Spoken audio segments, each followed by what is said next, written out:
Football বিশ্বের জনপ্রিয় দুটি দল ব্রাজিল ফুটবল দল এবং মিশরের দল মুখোমুখি হতে যাচ্ছে এক হাই ভোল্টেজ প্রস্তুতি ম্যাচে। বিশ্বকাপের আগেই এই ম্যাচকে দেখা হচ্ছে দুই দলের শক্তি যাচাইয়ের বড় সুযোগ হিসেবে। তাহলে প্রশ্ন হচ্ছে, কে এগিয়ে, ব্রাজিল নাকি মিশর? আজকে আমরা দেখব ম্যাচের সময়সূচি, সম্ভাব্য স্কোয়াড, শক্তি, দুর্বলতা এবং শেষ পর্যন্ত কে জিততে পারে তারই বিশ্লেষণ করার চেষ্টা করব। তো চলুন দর্শক, শুরু করা যাক। ম্যাচের সময়সূচি। ব্রাজিল বনাম মিশরের ম্যাচটি অনুষ্ঠিত হবে আগামী 7 জুন 2026 তারিখে আন্তর্জাতিক ম্যাচ হিসেবে। ম্যাচটি যুক্তরাষ্ট্রের হাইওয়ে অঙ্গন হ্যান্টিংটন ব্যাংক ফিল্ডে অনুষ্ঠিত হবার কথা রয়েছে। আর এই ম্যাচটি আপনারা দেখতে পারবেন বাংলাদেশ সময় সকাল 4টায়। তো চলুন এবার ব্রাজিলের স্কোয়াড বিশ্লেষণ করে আসি। বর্তমান ব্রাজিল দলে রয়েছে তারকা ভরা আক্রমণ ভাগ, সেটা আমরা পানামার বিপক্ষেই দেখেছি। পানামাকে হারিয়ে দিয়েছে 6-2 ব্যবধানে। ব্রাজিলের এই এমন একটা কামব্যাক দেখার অপেক্ষায় ছিল হাজারো কোটি ভক্তরা। সেই কামব্যাকটা বিশ্বকাপের আগে এত সুন্দরভাবে দেবে ব্রাজিল, সেটা হয়তো ব্রাজিল ভক্তরাও কল্পনা করতে পারেনি।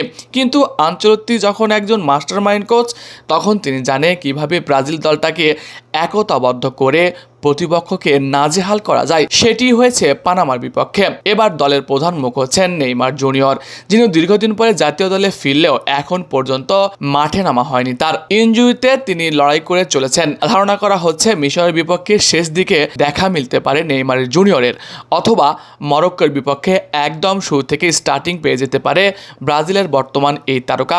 এছাড়া দলে আছে Vinicius Junior, Raphinha, Endrick, Bruno Guimaraes এবং লুকাস পাগুয়েতার মতো দুর্দান্ত ফরওয়ার্ডরা। নতুন কোচ কার্লো আনচেলত্তির আক্রমণাত্মক ফুটবল খেলাতে পছন্দ করেছে, যা আমরা পানামার বিপক্ষেও দেখে এসেছি। সাম্প্রতিক ম্যাচে ব্রাজিলের আক্রমণভাগ বেশ ভালোই পারফরমেন্স করেছে এবং রাফিনহার প্রশংসাও করেছে ব্রাজিলের বর্তমান কোচ কার্লো আনচেলত্তি। তিনি বিশ্বাস করেন Raphinha, Vinicius junior, Neymar junior এবং লুকাস পাকুয়েতার মতো খেলোয়াড়রা একসাথে মাঠে নামলে প্রতিপক্ষের জন্য ঘুম হারাম হয়ে যেতে পারে।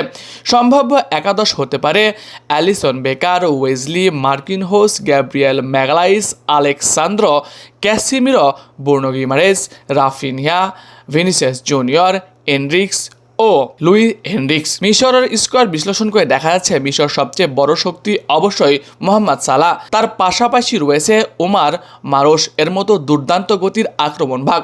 মিশর সাধারণত কাউন্টার অ্যাটাক ভিত্তিক ফুটবল খেলে এবং ডিফেন্সিভ বেশ বজায় রাখতে পছন্দ করে। বড় দলের বিরুদ্ধে তারা অনেক সময় চমক দেখাতে সক্ষম হয়েছে। তবে সমস্যার জায়গা হচ্ছে ব্রাজিলের মতো বিশ্বমানের মিডফিল্ড এবং আক্রমণ ভাগের বিরুদ্ধে পুরো 90 মিনিট চাপ সামলানো কঠিন হতে পারে তাদের জন্য। হেড টু হেড রেকর্ড, অতীত পরিসংখ্যান দেখলে দেখা যায় ব্রাজিল বেশিরভাগ ম্যাচই মিশরের বিপক্ষে জয় পেয়েছে।